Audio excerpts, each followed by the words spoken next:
Graça e paz, nós vamos dar continuidade ao estudo no livro de Tiago. Nós estamos no capítulo 4.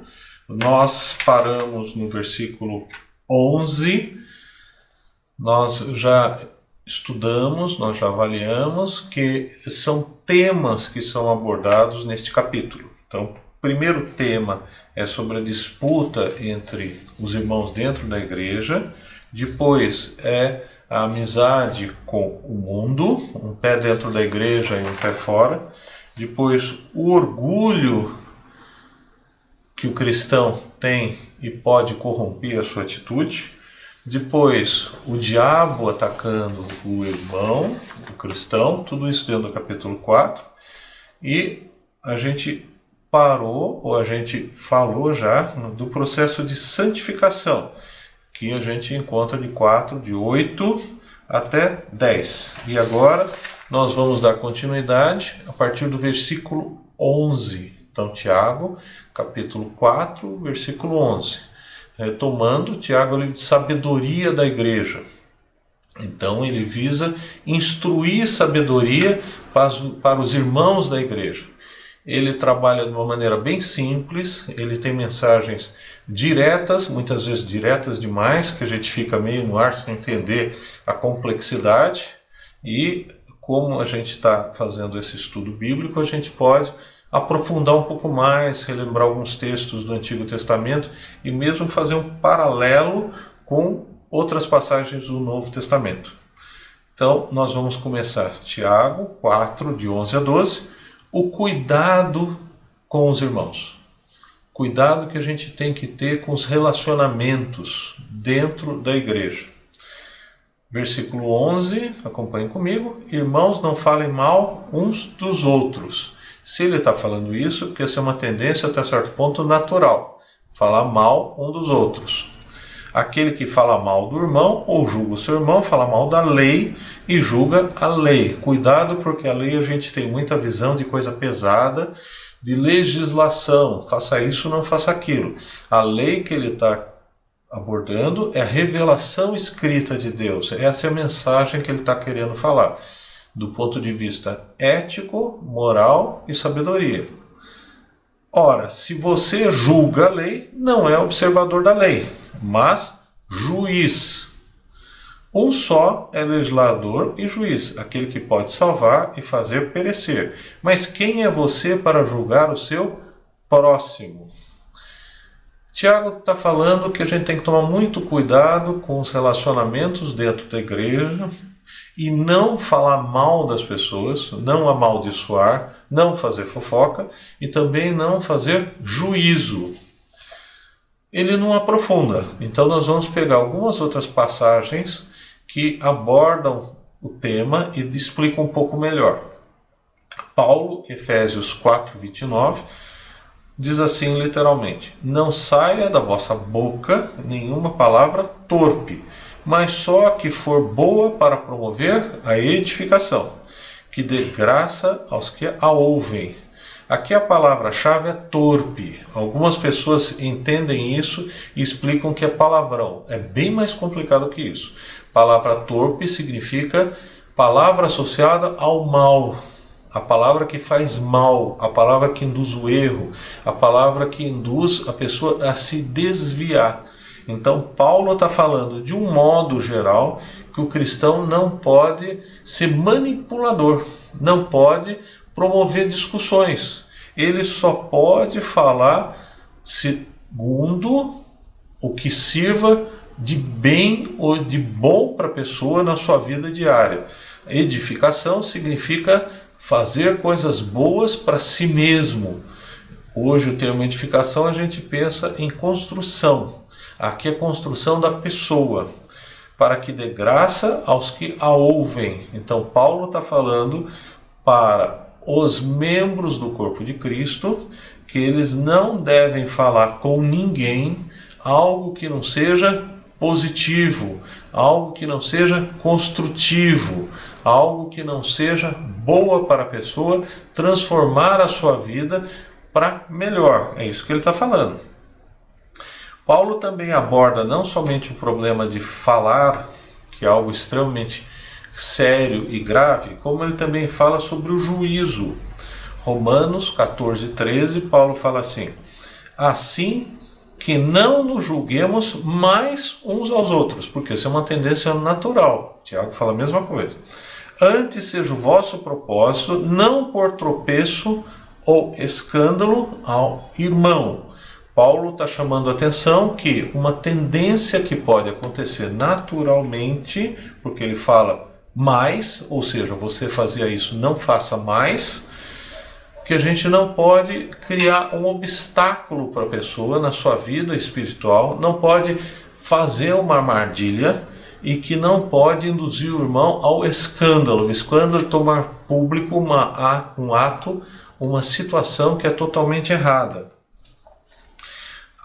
Essa dinâmica entre falar mal, manipular pessoas, induzir pessoas ao erro, fazer julgamentos, muitas vezes públicos, Jesus também trabalha nesse sentido. Mateus capítulo 7, versículo de 1 a 5, acompanhe comigo.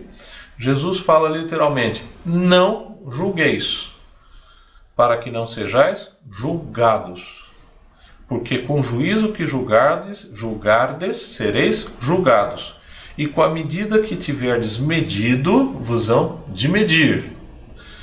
E por que reparas tu no argueiro que está no olho do teu irmão, e não vês a trave que está no teu olho? Traduzindo, porque isso foi traduzido no português da década de 50, você fica reparando na palha que está no olho do teu irmão e não repara num pedaço de madeira, num graveto que está no seu. É isso que ele quer fazer, algo que é visível no seu comportamento. Você está criticando algo que é visível negativo no seu irmão, e você não percebe o que é visível e negativo no seu comportamento. Ele chama a responsabilidade. Ou como dirás a teu irmão: deixa-me tirar o argueiro do teu olho, a palha, ou cisco, se você quiser, estando uma trave no teu, um pedaço de madeira no teu, um graveto no teu. Hipócrita. A grande crítica que Jesus fazia era hipocrisia. Ele chamava os fariseus de hipócritas o tempo inteiro. Por quê? Porque eles sabiam a lei, eles falavam da lei e não cumpriam absolutamente nada a lei como revelação do que é correto de Deus. Isso é hipocrisia. Então a gente tem que tomar muito cuidado com a hipocrisia. Nós não somos perfeitos. Nós não vamos ser perfeitos enquanto tivermos os corpos não glorificados. Mas a gente tem que trabalhar com metas e se arrepender. Davi é o amado de Deus. Ele pisava na bola, chuchu, abacate, pisava em tudo. Ele percebia o erro, confessava para Deus e era restaurado. Então a gente tem que tomar cuidado, que a gente tem que ter metas, tem que ter um processo progressivo de buscar cumprir o que Deus quer nas nossas vidas. Isso chama-se santificação. Hipócrita, tira primeiro a trave do teu olho, e então cuidarás em tirar o argueiro do olho do teu irmão. Por outro lado, a gente tem que tomar muito cuidado, porque a gente deve tomar cuidado para não falar mal do irmão, não deve julgar o irmão, mas existe uma outra realidade dentro da igreja que se chama disciplina. A disciplina, ela tem uma finalidade de restauração do irmão que está em pecado. Deve ser feito sempre com muito cuidado, e muitas vezes, se o irmão não aceita a disciplina no processo de restauração, você é obrigado até separar o irmão da comunidade por um tempo. Por quê? Porque senão você começa a relaxar dos princípios éticos e morais. E vale aquela frase: por onde passa um boi, passa uma boiada. A Escritura não usa essa figura, essa é tipicamente brasileira. A figura de linguagem que a Bíblia usa é: um pouco de fermento pode levedar, pode azedar tudo. Então esse é um problema que a gente tem. Mateus 18, 15 a 20, fala assim: ora, se teu irmão pecar contra ti, vai e repreende-o entre ti e ele só. Se te ouvir, ganhaste a teu irmão. Não é uma situação pública. Mas se não ouvir ou não te ouvir, leva ainda contigo um ou dois, para que pela boca de 2 ou 3 testemunhas toda palavra seja confirmado. Se não as escutar, diz a igreja. E se também não escutar a igreja, não escutou a repreensão da igreja, considera como gentil e publicano. Em verdade vos digo que tudo que ligardes na terra será ligado no céu, e tudo que desligardes na terra será desligado no céu. Mateus 18, de 15 a 18. A disciplina não é para exclusão das pessoas, a finalidade básica é restauração. Dificilmente vocês vão ver a gente como pastor, vai ver os diáconos levando um problema a público para a igreja, até para não expor a pessoa. Mas muitas vezes a gente coloca a pessoa em disciplina, sempre com a mentalidade de promover uma restauração. Então existe a disciplina, não é uma ideia de julgamento, é uma ideia de confrontação, é uma ideia que a pessoa possa ser transformada, modificada, que essa pessoa aceite a palavra de Deus no processo de ficar no caminho correto. E outra coisa que a gente tem que tomar muito cuidado, Jesus, ao mesmo tempo que fala não julgueis em Mateus 7,1, ele vai falar que existem falsos profetas. No versículo 15 do capítulo 7 de Mateus, ele fala: acautelai-vos, porém, dos falsos profetas, que vêm até vós vestidos como ovelhas, mas interiormente são lobos devoradores. Então a gente tem que tomar muito cuidado, porque existem profetas, existem pseudo-lideranças cristãs que só têm um interesse, si mesmo, que só tem um interesse financeiro, de poder, e nesse sentido, ao contrário dos irmãos dentro da igreja, a gente deve ficar muito cuidadoso. Acautelai-vos tome cuidado, fique esperto, porque existem pessoas assim.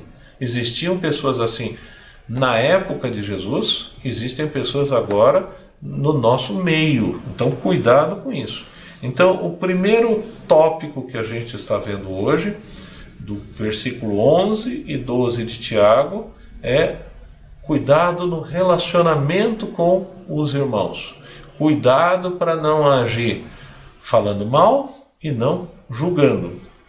O outro tópico que ele vai começar a abordar, do versículo 13 ao versículo 16, ele vai falar dos projetos que a gente tem. Dos projetos, e que esses projetos que devem existir, eles devem sempre ser colocados sobre o direcionamento de Deus. Isso a gente vai ver no versículo 13 ao versículo 16. Ele começa assim, acompanhe comigo. Escutem agora. Vocês dizem, hoje ou amanhã iremos para a cidade tal, e lá passaremos um ano, e faremos negócios e teremos lucros. Isso é uma coisa normal. Eu estou planejando abrir um negócio, estou planejando me mudar, estou planejando fazer uma sociedade, estou planejando qualquer coisa. É normal ter planejamento, é correto ter planejamento, a gente vai ver versículos sobre isso. O problema é que ele vai fazer uma crítica quando você faz isso sem Deus. Então seus projetos, seus planos sempre têm que estar em conjunto com Deus. Versículo 14, vocês não sabem o que acontecerá amanhã. E não sabem mesmo.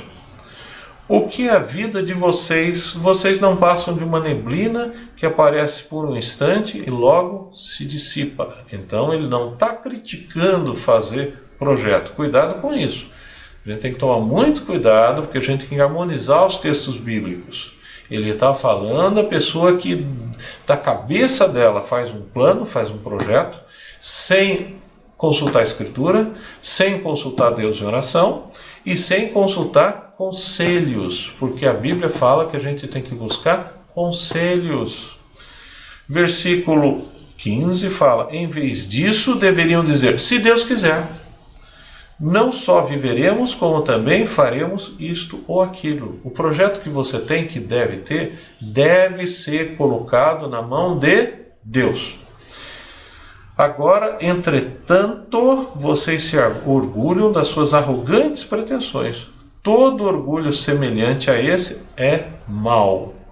A crítica que ele faz é o homem que faz o seu projeto, o seu planejamento sem Deus. Ele tira Deus da jogada, tá? Salmo 18, 30. O caminho do Senhor é perfeito. A palavra do Senhor é provada. É um escudo para todos os que nele confiam. Salmo 18, 30. Nós temos a palavra de Deus para nos instruir. E eu falei, oração também é comunicar com Deus. E também buscar conselhos. Provérbios 16:4. O Senhor faz tudo com um propósito, até os ímpios para o dia do castigo. Então os propósitos de Deus, eles têm que casar com os nossos propósitos, porque senão a gente quebra a cara. É isso que ele está abrindo a ideia, está abrindo a porta para a discussão. Jeremias 29:11. Porque sou eu que conheço os planos que tenho para vocês, diz o Senhor. Quais são os planos? Ele continua falando, ele não deixa em branco. Planos de fazê-los prosperar e não de causar dano.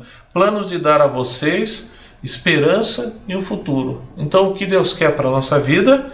Jeremias está deixando bem claro, capítulo 29, versículo 11, que o plano dele é que nós temos uma prosperidade e que nós não tenhamos problemas na nossa vida, que nós tenhamos esperança para uma vida futura e nós tenhamos um futuro.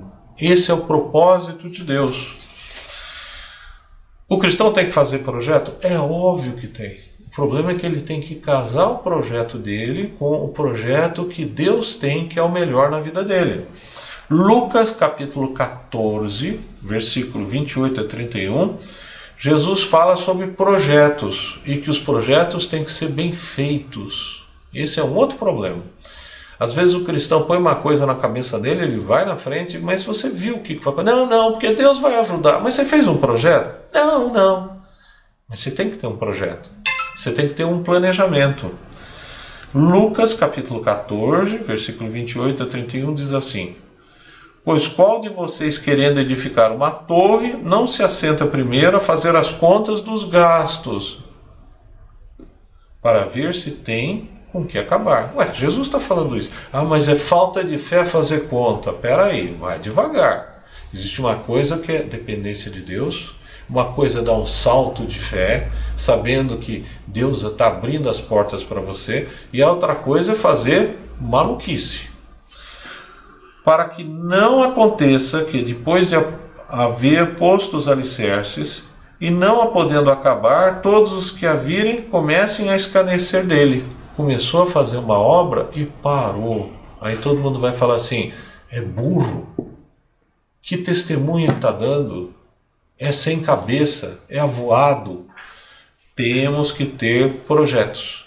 Só que esses projetos têm que caminhar de acordo com a vontade e a graça de Deus. Ele continua dizendo, este homem começou a edificar e não pôde acabar. Ou qual é o rei que, indo à guerra pelejar contra outro rei, não se assenta primeiro a tomar conselho, falei do conselho, sobre se com 10.000 pode sair ao encontro do que vem contra ele com 20.000. Tomar muito cuidado, porque a gente tem que ter projeto, mas esses projetos têm que ser colocados na mão de Deus. É isso que Tiago está falando. E o último versículo que eu queria deixar para vocês, aprofundando mais a mensagem que Tiago começa, e como falei, ele joga o versículo e sai correndo. E até um estímulo para a gente aprender mais com a Escritura. 2 Samuel 22, 31 a 33, fala assim, o caminho de Deus é perfeito, e a palavra do Senhor refinada no sentido que vale muito, e é o escudo de todos os que nela confiam. Então, se você quer caminhar com Deus, quer ter um projeto de acordo com a vontade de Deus, você precisa buscar a palavra de Deus também. Rochedo, quem é o alicerce da sua vida, senão o nosso Deus. Deus é fortaleza e minha força, e Ele perfeitamente desembaraça o meu caminho. Quando você tem um caminho que vai segundo a graça e a vontade de Deus, os problemas que vão aparecendo, eles vão ser resolvidos. Não é que você não vai ter problema nos projetos que você faz. Você está com um projeto de casamento, você vai ser abençoado. Você vai ter a graça de Deus resolvendo problemas. Só que você tem que pôr Deus no meio do teu casamento. Tem que pôr Deus no meio do teu projeto. Você está planejando melhora profissional? Você está planejando mudança de casa? Você está planejando qualquer coisa? Tem que planejar mesmo. Só que você tem que pôr Deus, que Ele vai abrir as portas. Tá? Então, esse é o segundo tópico que a gente está vendo hoje. O outro tópico que é um versículo que ele solta, um versículo único, que é a relação do cristão, o bem e o mal, que é um grande dilema filosófico que você tem N discussões, você tem N filosofias, e ele vai dar uma frase-chave para entender. Tiago 4,17 diz assim: portanto, aquele que sabe que deve fazer o bem e não o faz, nisso está pecando. Pecando é agir contra a vontade de Deus. Pecando é pensar contra o que Deus considera que é correto. Então Tiago está falando, você sabe o que você tem que fazer de bem e não faz, você está contra a vontade de Deus. A omissão da ação, ela é pecado. A omissão de fazer o que Deus considera como bem, está errado. Então o cristão não pode se omitir. E esse é um problema. Toda vez que o cristão se omite, o mal aparece. Um pastor luterano, na época do nazismo, 38 e 39, os verdadeiros cristãos estavam se omitindo contra a ascensão do nazismo. O que tem a ver comigo o nazismo? Não tem nada a ver comigo, sou uma comunidade cristã. Não quer dizer que vai fazer política, cuidado. E aí esse pastor luterano, ele veio com uma charge histórica fantástica. Ele falou assim, na minha rua prenderam um cigano, não tem nada a ver comigo. Ele não fez nada. Na minha rua prenderam um judeu, não tem nada a ver comigo. Na minha rua prenderam um deficiente físico, não tem nada a ver comigo. Essa tirania que o governo nazista faz não tem nada a ver comigo, não está me atingindo. E se calou de fazer o bem. O que aconteceu? Depois esse pastor termina assim, hoje, como eu me calei quando existia injustiça, quando existia o mal progredindo, eu não fiz nada, hoje todos eles são meus vizinhos de novo, porque eu estou preso junto com eles. Então essa frase, que tem um caráter filosófico extremamente profundo, serve para nós fixarmos o que Tiago está falando. Portanto, aquele que sabe que deve fazer o bem e não faz, nisso está pecando. Se você sabe o que tem que fazer e não faz, isso é pecado e o mal aparece, porque o mal fica solto. Então, cuidado, porque isso é sabedoria para o cristão, como se comportar dentro e fora da igreja. Eu vou dar uns outros versículos. O mal, ele é latente no mundo, porque o príncipe deste mundo é o diabo. Ele influencia, ele faz um pensamento universal voltado contra Deus. E nós temos também dentro de nós uma tendência de agir contra Deus. Nós temos o que a Escritura chama de tendência natural ao pecado, que isso é chamado de carne. Então, quando o pessoal vê carne, quando Paulo usa essa expressão, ele está dizendo uma característica pessoal voltada para o mal que nós temos com a queda, quando nós deixamos de ter influência de Deus contínua, com a queda do homem do paraíso. Romanos 7, 19 e 20 fala assim: porque não faço o bem que quero, mas o mal que não quero, esse faço. Porque existe uma tendência para fazer o mal. Ora, se eu faço o que não quero, já não faço eu, mas o pecado que habita em mim. Nós não somos isentos de pecado. Nós temos uma tendência ao pecado. Quando a gente faz o bem, esse pecado fica apagado. Quando a gente se omite de fazer o bem, como ação, por isso que Tiago fala muito da ação,